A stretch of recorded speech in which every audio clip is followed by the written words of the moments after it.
Magandang araw mga kabaksing. So nagharap na nga po kanina sa unang pagkakataon sina undisputed super middleweight champion Mexican superstar Saul Canelo Alvarez at Mexican knockout artist na si Jaime Munguia sa kanilang press conference kung saan hindi naman nag-angasan ang dalawa mga kabaksing. Bagkus kitang-kita natin ang respeto sa isa't isa.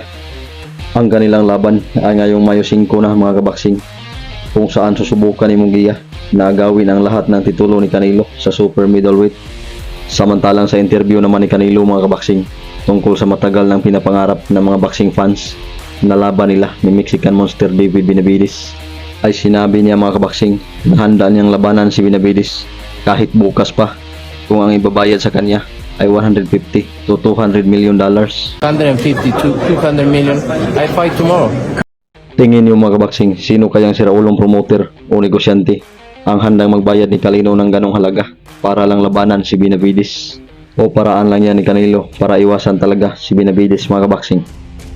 Sa kabilang balita naman mga kabaksing, ay TKO po ang inabot sa mga kamay ni Rugby Boy o Don Don Serrano, ang kalok-alike ni Manny Pacquiao na si Manny Pactay o Mario Sismundo sa naganap na URCC 3-round boxing match ng dalawa noong nakaraang araw.